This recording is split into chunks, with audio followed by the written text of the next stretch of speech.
Okay, thank you very much. Where does attachment fit in is my topic. That was the one I was given.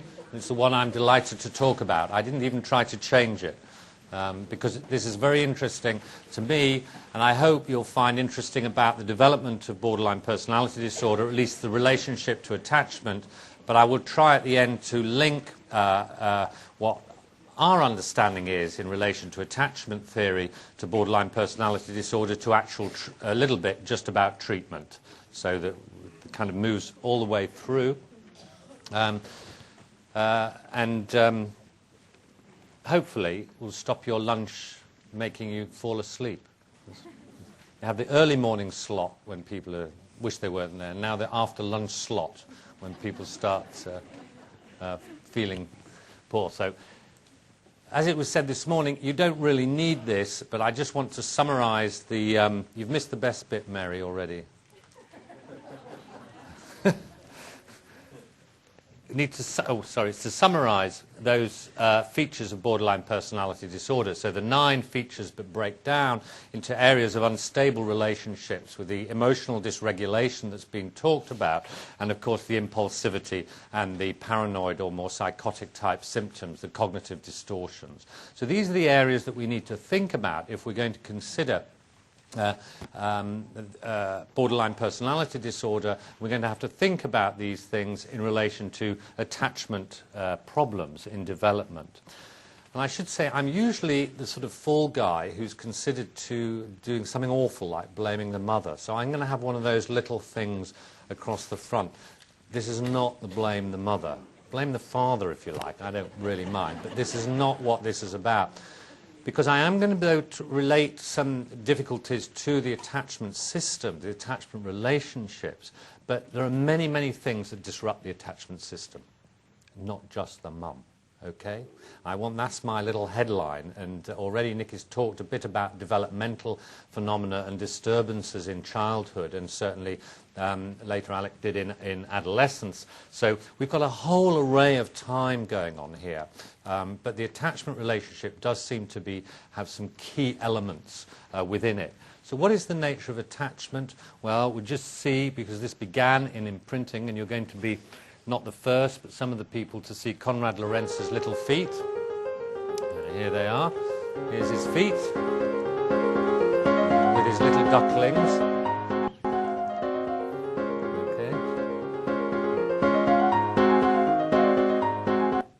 Aren't they sweet? Wouldn't you like it if your little children ran after you like that? Well, they don't. They get some autonomy and independence, which is fortunate, probably. But this is where attachment theory began, within that sort of system. And, of course, it was John Bowlby who developed the attachment ideas extensively. And basically it was about the universal human need to form close affectional bonds, fundamentally. And it was a requirement related to the extended immaturity, probably, of the human offspring, and actually to maintain a level of safety in those offspring. But the important bit really is this reciprocity phenomena, and I'll just quickly go through it. That actually what's going on here is a reciprocity of behaviors between an infant and actually a responsive adult. Right, so you've got caregiving behaviors and care eliciting behaviors in the attachment system. And that led, of course, to a whole series of sort of I find it rather off-putting to see Barbara's talk. Barbara, I'll give you your talk later. I'm just going to close it down for you. I keep thinking I'm going to talk about suicide.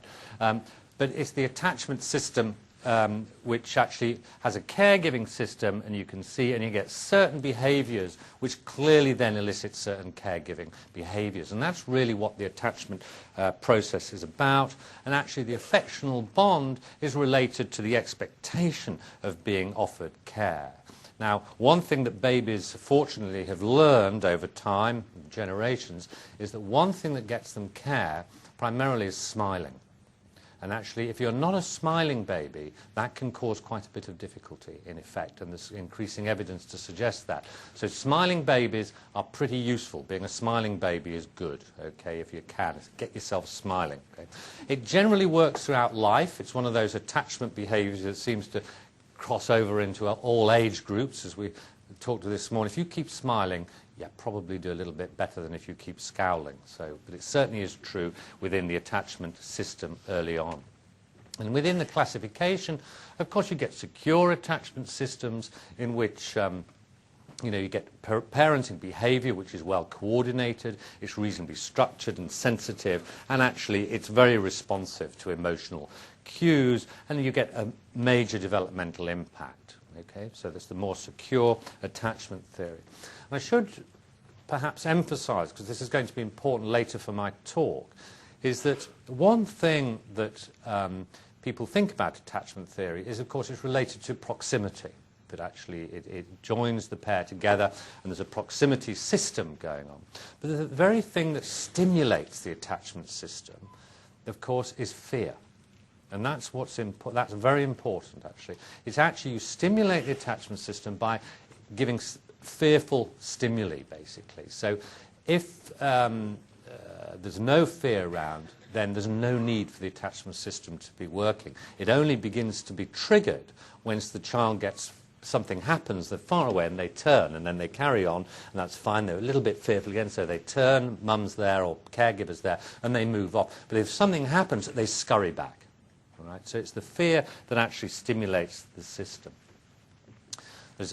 I'm just quickly going through these. I don't want to spend too much time on them, but the different classifications, of course, other than secure, the anxious avoidant, in which you get much more different parenting sort of behavior with a different responsive systems, and you can categorize these. But of course, what developmental impacts are the important thing, and I've summarized them generally here, but they're fairly well documented.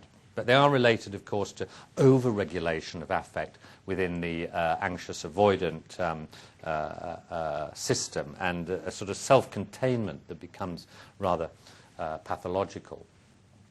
The anxious resistant is an inconsistent parenting behavior in relation to sort of developmental problems related usually to under-regulation. So there's a low threshold for threat, there's more panic, and there's preoccupation with contact between the child and the caregiver. So you get a different system set up. What I'm trying to suggest, there's a reciprocity going on here between the child and caregiver. Right? The one that's gained much more importance in relation to borderline personality disorder and developmental factors which are causing a child and later adolescent a lot of trouble is the disorganized system. And in the disorganized attachment system, I was going to show you a video, but I've had to remove it for various reasons, but the attachment figure is actually a source of reassurance, but also a source of fear. So the very same thing, as you'll see, that might stimulate reassurance within the system actually engenders fear. And of course, what can then happen is that the fear can then stimulate the attachment system again, so you get clinging, you get very disturbed and distressing behavior for everybody. But it does lead in its seriousness to sort of disorganization in behavior, with some children showing repetitive movements, even head-banging or self-harm, and so on within this system that can be very difficult to manage. So it's the disorganized attachment that's caused more of the interest in relation to disorganized behavioral disturbances and emotional disturbances in later development. There are, of course, different categorizations there would be for adult attachments and measuring attachment in adults, but again, they follow a similar sort of pattern. And really, I'm just telling you this to orientate you to what I'm going to be saying. So there's secure attachments, of course, which is a general sense of efficacy which the individuals have. They're effective in eliciting care. They can talk about their difficulties and so on, which contrasts with other attachment styles in adults, which are dismissing attachment styles, in which there's a general distrust of emotional support and emotional interactions, so people don't talk about them. They may have a superficially positive view of themselves and so on, as rather self-sufficient and independent, but actually what they're avoiding all the time is the emotional interaction with others, all right? And they can treat others with a distrust and callousness in relationships. Right? And the two others, though, which are more relevant as far as we can tell to borderline personality disorder, is the association of the preoccupied attachment pattern and the fearful or disorganized attachment patterns, which have been found.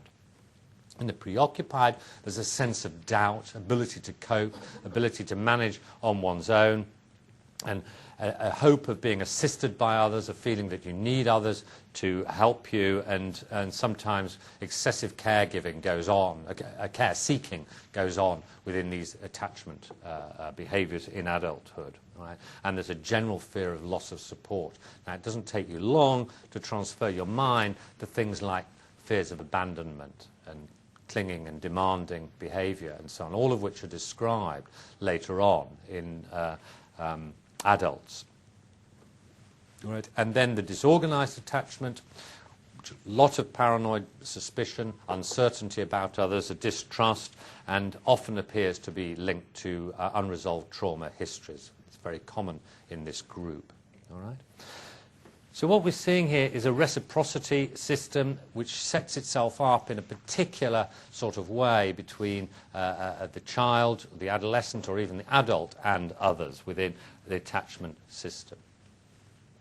And the consistent finding that's been around is actually the association between preoccupied or disorganized attachment patterns and borderline personality disorder. And that's been found in a number of studies and replicated. Marco Chiesa in London has also replicated this more recently, and it appears to be a reasonably robust finding. It's a complicated finding, but actually is reasonable. So there appears to be an association between borderline personality disorder and certain attachment styles, at the very least. But the proof of the sort of pudding, of course, is actually if you can do longitudinal studies, which you're going to hear about over time, to see if actually attachment patterns are stable over the time, whether they're predictive of the development of borderline personality disorder and so on, which is much harder to do, needless to say. And as you heard this morning, nobody will give you money to do it anyway. So, you know, and this sort of thing. And so it's very difficult, it's time-consuming, and particularly if you're going to start measuring attachment patterns, because they take a lot of time to do them well. But Carl and Lyons Ruth in Boston and has done some of this work on small numbers of people, and it's complicated studies, but just to indicate to you that actually what she looked at was mothers and their children, and looked at the developmental pattern over time. And she had two groups. The one I'm just going to mention is the one group that was actually children who were referred early to children's services for some sort of disturbance, some main disturbance, and followed these people along and found some correlations, which I'll go to in a minute, in terms of what was happening with those children and how they turned out when they were 18 or older, right, as she followed them along. Okay. Now, this is small numbers, so it's difficult to be sure about this, but actually what happened in middle childhood and borderline traits as she defined them in younger adulthood, late adolescence, was that actually if you showed the behavioral disorganization pattern, that was significant in relation to the development of borderline traits at a later time. And that was significant within the group that she was looking at. So it looked again like the disorganization system actually can lead to borderline traits in young adulthood, and it looks like it's stable during that time.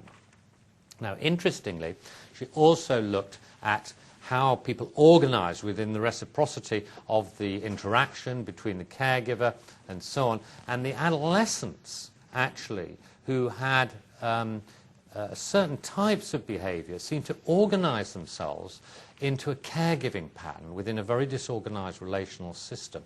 And actually the adolescent, as it were, became the carer within the family system. So it started to structure around a caregiver who was the adolescent, in fact, and if that was going on, then in fact that linked to borderline traits in the late adolescence. So the behavior patterns and strategies if you're a caregiving, you're much more likely to show borderline traits. So it's quite a complicated interactional process that appears to be going on. And Colin Lyons-Ruth looked at the children who had experienced trauma. She looked at genetic factors and so on, and tried to portion out whether some of this was related to the environmental factors, say the trauma or genetic factors. And what she concluded at the moment is that both actually are significant and both operate independently. So there's a whole genetic sort of line of indicator towards borderline traits, at least, going through the system, and there's actually an environmental one operating potentially through the attachment system. Okay, I hope I made that clear. So the conclusion that she came to currently is that the evolving story is that the quality of early care has enduring and independent effects on young adult affect regulation. So looking at emotional regulation, behaviours associated with emotional states, she found that early care seems to have a longitudinal enduring effect. So it does appear to be important. It's not just looking retrospectively, this is looking prospectively. And it's not mediated by genetic stress vulnerability on its own, and it's not mediated just by trauma on its own. Both can be operating, and they appear to operate independently. One of the things that she highlighted was her suggestion that actually maternal or caregiver withdrawal actually from attachment cues was one of the elements that seemed to be a potent contributor, particularly to impulsive behaviour later on. So withdrawal system, for whatever reasons, seems to be a dangerous one. And again, by young adulthood, as I said, those with borderline traits were much more likely to have engaged in a sort of undue responsibility within the family system and within the caregiving system. Okay? So that's just an indicator that there does appear, as you'll hear more about tomorrow, and you heard a bit this morning, there does appear to be a longitudinal story going on here relating to early disturbance towards borderline personality disorder. Okay. Well, if that's the case, how does it work?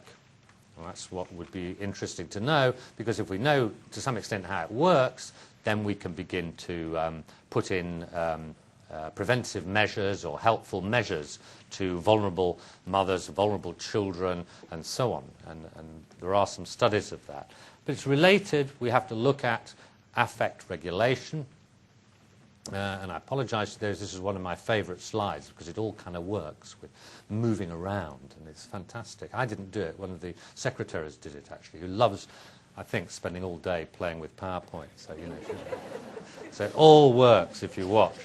But the question here is, if it's the attachment regulation, the attachment system that's important, how does this influence affect regulation, impulsivity, as I said, cognitive development, and so on? All right? And we now know that the secure attachment patterns will allow cognitive development and will allow affect regulation development and so on. But it looks like the stability of the sense of self is actually related. There's nothing particularly new in this, but actually the infant's internal state actually is represented by the attachment figure in some way and reflected back in some way, and then becomes part of the self-state of the infant, if you see what I mean. So there's nothing too difficult about that. It's, if you like, old dynamic theory, but it's also attachment-based theory. So you develop your core sense of self, and people have talked about it this morning a bit, actually through the representation of yourself through the mind of someone else. And they have to be able to do that to some degree, all right? Now, they don't have to be brilliant at it, but they probably have to be able to do it reasonably. Even my mum, who's, as I tell everyone, was the best mum, or is the best mum, is that she could only do it about 50% of the time. And look at me. You know. Yeah. But you need to be able to do it to 50 to 60% of the time to kind of keep getting it right within this reciprocity system. Okay, so you don't have to be brilliant, okay. But what do you have to do? People have talked about the mirroring, they've talked about the interactional process, and it's part of George Gerge's work, who's tried to, that I'm going to quote now, to break down some of these features that may be important within the reciprocity that goes on between caregivers and children. I'll relate it to borderline personality disorder, so don't think I've forgotten that. But this is to do with just beginning to regulate self-structure and actually your emotional states, all right? And it's the actual closeness, isn't it, that's related, and also the accuracy, as I've mentioned, that you're reflecting back in some way of the emotional state of the other, in this case the child, and their response to that, and then you automatically go back and reflect that to some extent, and so on. So it has to be accurate, all right? It has to be based on what your understanding is of that current mind state or experience state of the infant, if you like. But it also has to be what George Gerge called marked. It has to be clear whether it's the infant's mental state or whether it's your mental state, okay? Which is not always so clear, as you'll see. Right? But do you get the two areas that we thought were George Gerge has identified as being of significance? There are many other areas, but these are just two. So it's contingency, the accuracy in relation to the cue, and actually the markedness of it. Because if, for example, you're an unsupported mum living in part of our area of London with 6 children with no supports and so on from people, then it's highly likely your marking might go off a little bit. You may be depressed, preoccupied, you may be wondering where the next meal's coming from, all sorts of things. The child does something, and actually what you reflect back is much more your state of mind than it is their state of mind. So this would be mismarking. Okay? So I'm just going to show you this sort of phenomenon, because actually what you're trying to do developmentally, and this is partly cognitive psychology and partly other aspects of psychological development, you're trying to help the child build up a representation of their self-state. Actually, my internal state is this, and it's represented by you, my caregiver, like this, and my experience is this, and that continues, as it were, the dialogue. So you get second-order representation. And we believe, not just me, but within quite a large body of psychological discussion, that actually it's these second-order representations that actually represent to us who and what we are, all right? And things like that. And without those, of course, you don't have a stable sense of yourself. If you don't have access to emotionally laden, affect-dependent memories and so on, it's very difficult to actually represent, well, what's this experience? No, I've had it before, and representation of it and so on, because you have access to those phenomena, which I'll come to. So I hope that's not particularly complicated, but it's like when you think about yourself, you kind of begin to represent yourself in a context, being there before, how it is, and you manage your emotional states. I kept on trying to manage Trisha's emotional state at lunchtime because she was kept on wanting to get up and worry, and I said, look, just sit down, it's not going to make you, represent this. Keeping the second order representation going actually allows you to manage some of it.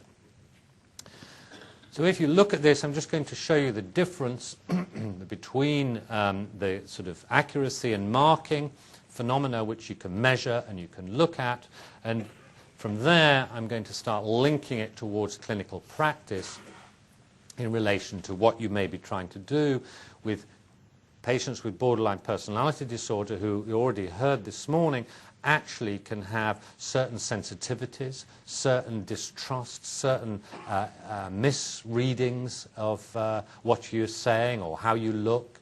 And all of you who are seeing patients will know, and those of you who just in ordinary everyday life will know, you misinterpret things quite regularly. Just some of us do it a little bit more than others, me for one. I was thinking, they're all against me, they definitely are.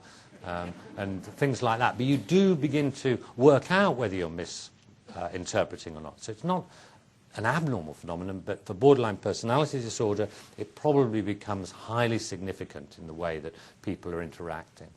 But those of you can measure this in mothers and babies, and this is the still face test. This is a modified one, in fact, that George Gerge did. But what happens is, for those of you who don't know, mother and baby are interacting through the mirror, so they can see each other by looking in the mirror here. Is that all right? They look in the mirror. Okay. Camera looking at both, so you're going to see the mother and the baby. And in fact, then the mother goes still, For a short time, you'll see, and you want to watch the baby, okay? Now, what you're looking at here is mum and baby, okay, interacting. So you need to work out in your own mind, is this reciprocity that I've been talking about? What sort of attachment pattern might be here? What happens when the mother goes still? Look at the baby, okay? And then the mother starts interacting again when the light goes off, okay? Now, could you, at the back, could you stop the video cameras, please, so that confidentiality is maintained, because they're for training, but they can't go on the web. There's two. You can look at the patterns, and actually you can see that the insecure, the second one, by the way, was more insecure. It's not that bad. I mean, it looks different, but you can see probably that the reciprocity is not quite as smooth. It's not quite as, doesn't look quite as accurate, and you can begin to measure that as the first one, where you're getting this sort of joyful, playful, interactional process. And actually, the second one, the mum had a moderate depression. All right, so you're beginning to see differences within that interactive process. Okay, and actually the disturbance is to do with the child, and you can see recovery took place immediately in the first one. As soon as they started interacting again, what happened was, oh, there you are again, and off they go. All right? Oh, thank goodness I found you. I wondered where you'd gone, or where I'd gone, more to the point. Because, but that is an important point, is that the experience possibly, I mean, you have to start, anyway, working this out, but the experience possibly is that the child disappears. Actually, because my self-state is related to your recognition of me, that actually when you don't do that, then where am I?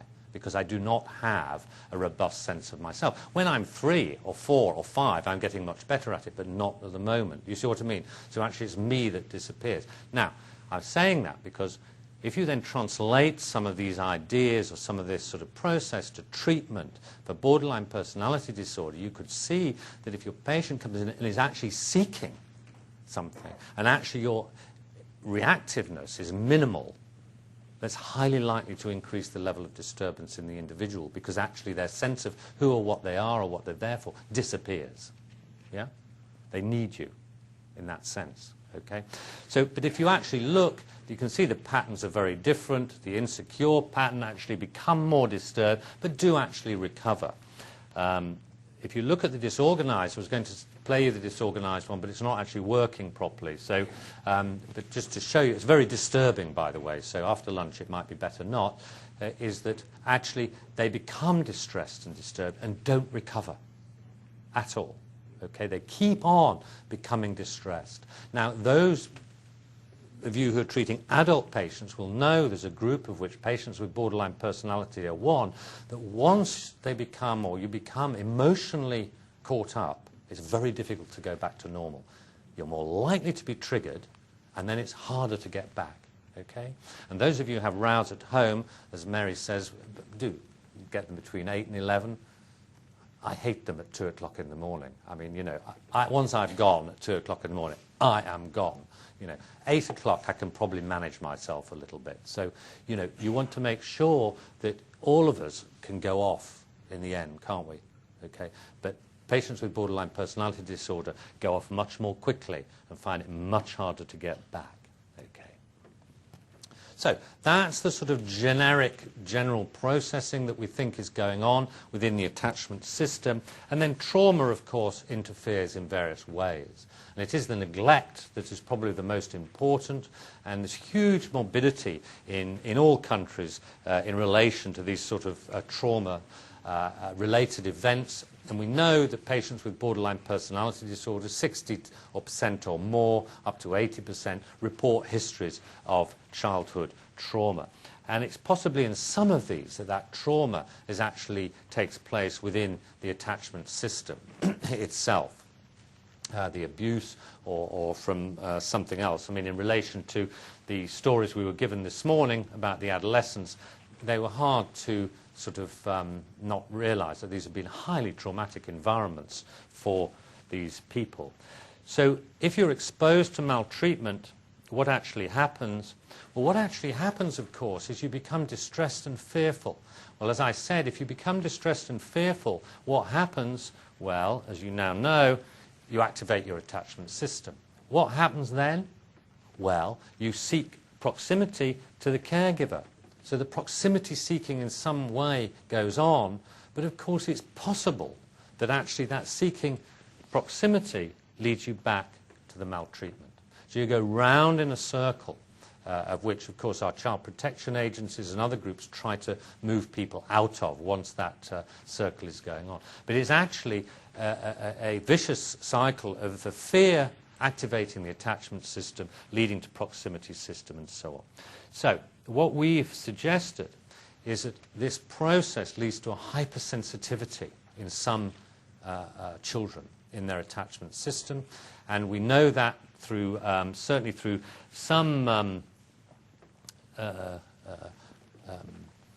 other work, that there is a hyperactivation and oversensitivity, particularly to hyperarousal in people with borderline personality disorder. And what's happening is that instead of switching at a later point, when you get anxious, you start moving from your frontal lobe functions, if you like, your sort of brain executive control, your more mature mechanisms, as it were, to much more immature mechanisms. And you do it at a certain point, and it appears that some people with borderline personality disorder actually move earlier. All right, they switch. Okay? So you're getting whole arousal system changes, which may be dependent on actual developmental processes early in life.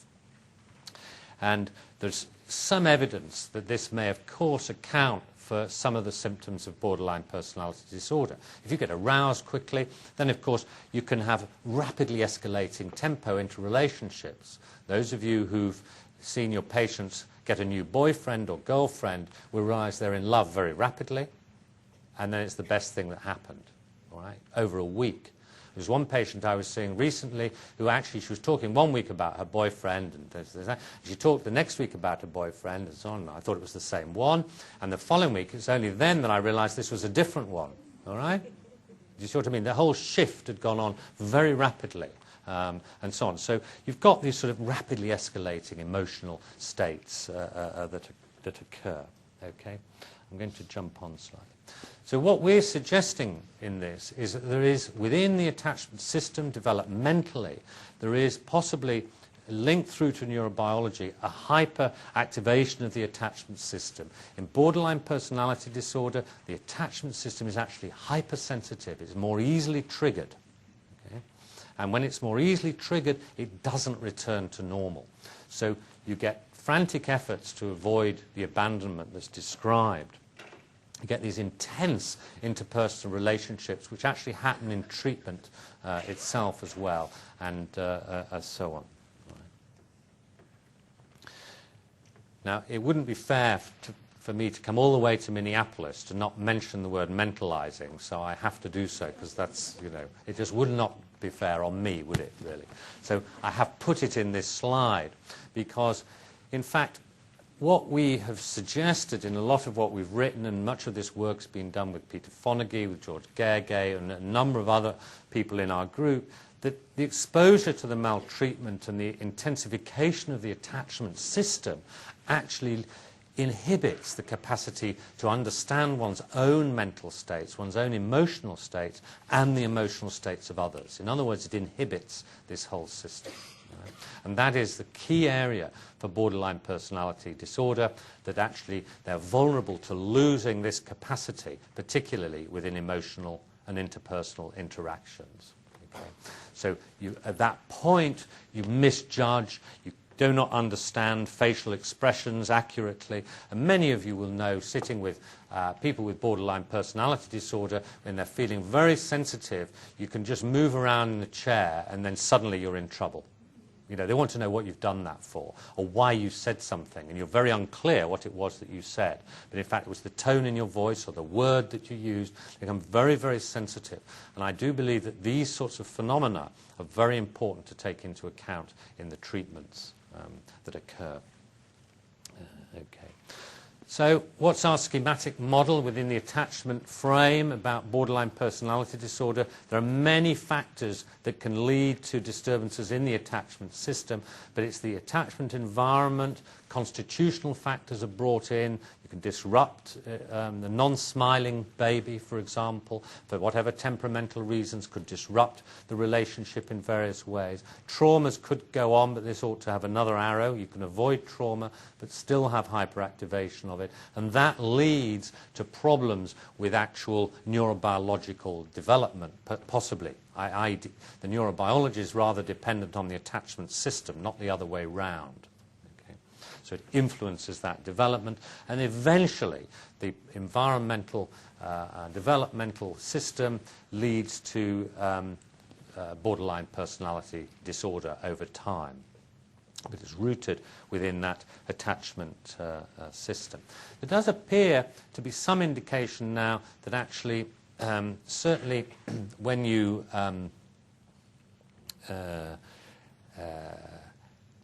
feel secure, feel safe, and so on, that your attachment system switches off. You don't need it. As I've said, it's only when you're fearful that in some way it switches off. And of course, that might explain things like when we fall in love and feel secure and feel safe with that person. And they make us, you very often hear these statements, I know he makes me feel whole, or she makes me feel whole, you know, these sorts of things. These are secure, it may switch off, and of course at those times there's some indication that actually we lose judgment, all right, we turn off all sorts of things, okay, which probably explains why we think that our friends definitely shouldn't be with the person they're with, but actually they're madly in love with them, and they seem to have lost all sense of normal everyday judgment when they're in love, you know. And we have to wait a little bit before we say, well, we never really liked him anyway, or whatever it is we say. Okay. Right. How does this understanding help us with therapy? Well, I would suggest that some therapies are excellent at actually titrating the attachment system, even if they're not based on an understanding of attachment. So, for example, I think dialectical behavior therapy titrates the attachment system, the stimulation of it, extremely well. It actually doesn't overload it, overheat it. It keeps it sort of down a little bit, but also gives the emotional responsiveness quite an important element, for example, in the dialectical sort of states. So what do we do? Because it's mentalizing and therapy. The first thing we do, we see this as a central component that people with borderline personality have difficulty in reading minds, reading their own states of mind, reading other people's minds. And it's not so much you have a difficulty, we all have difficulties. It's a question of what you do with that. Well, the first thing you have to recognize that actually you have limits to your skills and so on. As soon as you don't recognize that, you believe you know what people feel or what they're thinking. Okay? But actually you don't, right? As you'll realize. But sometimes you think you jolly well do, and you're going to tell people you know what they think, really, and things like that. But you don't. So recognizing the limit of your skill is extremely important, all right? If you don't recognize it, you will actually act on false assumptions, and you'll start doing things, saying things which the other person finds perplexing because it's not what they were thinking anyway or what they were doing and so on. So it's very important that you begin to recognize that. Now, the people who think they know most, generally in therapy, are guess whom? The therapists. They tend to know what goes on in everybody's minds. They're very clever people. So the problem with therapists is when they get over clever, and they actually then, of course, begin to overstimulate the attachment system. That's one thing that they can do. So we spend a lot of time trying to make sure that our therapists actually maintain the stimulation of the attachment system within a certain range, because you could easily overstimulate it. And as soon as you overstimulate it, you're in a lot of trouble. So's your patient. Okay, so we spend a lot of time. Shall I tell you how you easily overstimulate it? The patient gets upset, and you're a very nice therapist, you're empathic, you're warm, you show all those good Rogerian generic features and so on. So what you do, you get nicer. What happens when you get nicer? you stimulate the attachment system a little bit more, because you become someone who actually, they hope, will actually help them and so on. So they become more emotional about something, they get more fearful in themselves about whatever it was that was going on, and then they seek proximity again, and the attachment system goes up a little bit.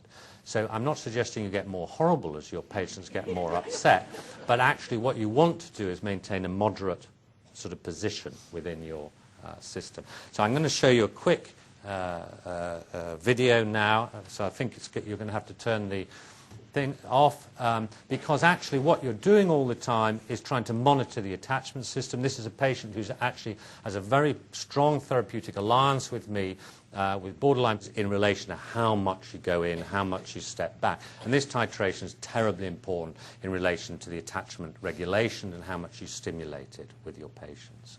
Okay. So we defined our therapist stance as being much more questioning, much more uncertain within the relationship system with patients. We're much less certain about how to do things. We don't have a lot of skills that we try to impart in various ways, but we do continually try to get them to begin to develop a second-order representation of their own mental states and how they are, by contrasting them with our own understanding and so on, which is what we operationalized in therapy itself, but with very careful consideration of the level of arousal within the actual relationship with the patient. Okay, so what's essential within this? Well, the essential thing is we tend to keep things pretty current. We tend to actually try to find ways of actually, that our major work is to understand their current level of distress, actually what's their understanding of it, how that differs from someone else's understanding, and that sort of dialectic that's mentioned in dialectical behavior therapy about, of course, multiple perspectives phenomenon, which is so important, that alternative perspectives have equal validity in many ways, all right? And also always trying to lower arousal when it gets too high, because when it gets so high, the patient can't work, they can't think, and nor can you very often. So a focus on that is what's important. So what I've tried to do is indicate that if we're right, that the attachment system is of significance in the development of borderline personality disorder, then that significance has to be taken into account actually in treatment itself. In particular, because most treatments for borderline personality disorder stimulate the attachment system. They stimulate the emotional system and the interpersonal, interactional processes, which then themselves cause problem for the patient, which in turn, of course, forms a problem for the therapists and for the people working with them. So everybody gets into a problem, okay, which is the one thing that therapists are trying to undo. Okay? So I hope I've made a case that actually the attachment system does have an important role within the development of borderline personality disorder, and indeed within treatment itself. So thanks very much.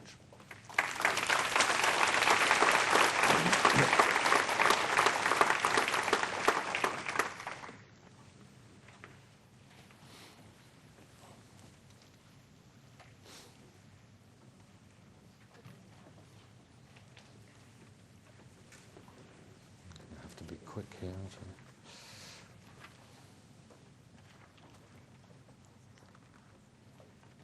Would you agree that a borderline parent's inability and or difficulty in allowing a child's normal detachment to occur is due to their own attachment issues? Well, I mean, to some extent it might be. Sorry, I went to sleep.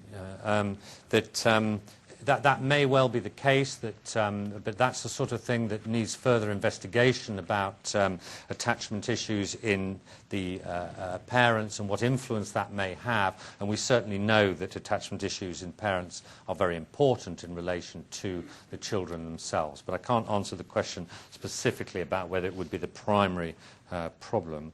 How is mentalizing, oh my goodness me, related to the observing ego?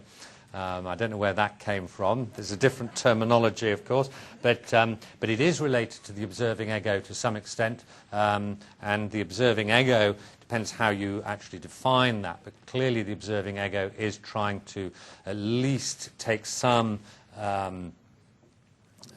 account of current internal states and make sense of it as well as external states. So it is related to the concept. What is the relationship between a social work counter-transference? Does that say? I'm sorry. What is the relationship between a social work counter-transference and the attachment system? I don't understand. Can someone help me there? I'll have to put this. I'm not quite sure what the question is. In the first video, the mothers were speaking Hungarian. Was this does it matter that you can't understand the content? No, I deliberately pay. That's absolutely right, whoever wrote that. It is. That's deliberate. They're taken from somewhere. The content doesn't matter very much. Not for actually assessing. It may well do, but it's not the significant component for you at the present time. So no, the content's not so important, but you can probably tell us. In fact, the second one, whoever understood some of that, the second one, Mum, actually is a little bit scolding in her Hungarian to the child, if any of you could understand it, whereas the first one isn't at all. Would BPD individuals be particularly attracted to internet-based relationships because of their personal attachment difficulties? Perhaps internet friends are safer for a BPD person who fears abandonment or potentiates a hyperactive system. Well, this is certainly true. I think that to some extent you can titrate things more easily. You can have a much more apparently intimate relationship on the internet in safety, because actually your attachment system is not so stimulated. You don't have the same verbal, physical cues that you get when you're with somebody. You don't have the immediacy of the emotional interactional process. So you can have something apparently more intimate, but actually doesn't have the same level of stimulation and anxiety and fear provocation. So I think it's probably safer. Certainly a lot of our patients spend a lot of time on the internet speaking to people in intimate ways. How does this... Please clarify, did you mean that the BPD adolescence takes on a caregiver role? Yes. They begin to organize the disorganized parent, if you like. So they take on that sort of caregiving system, role and structure in that sort of way. Dear, I've got to go to stop it.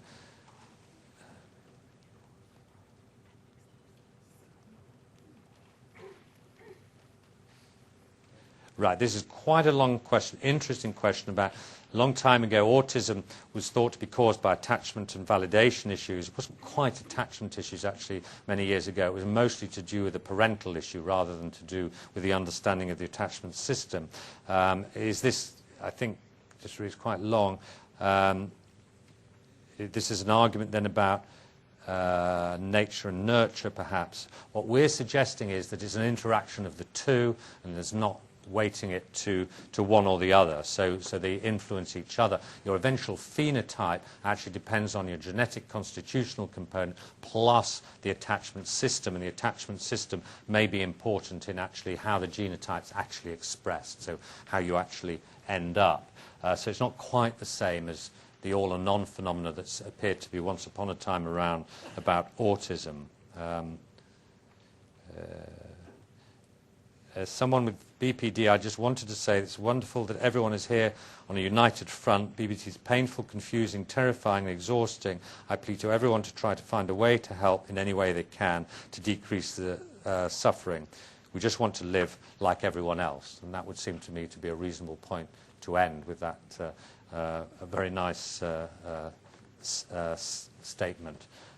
If I can, but I've got one provocative one that's just come. I wish I'd ended on that because it said You said don't blame the mother, but where were the pictures of the fathers interacting with infants? How do dads fit in? I knew there'd be a complicated one at the end.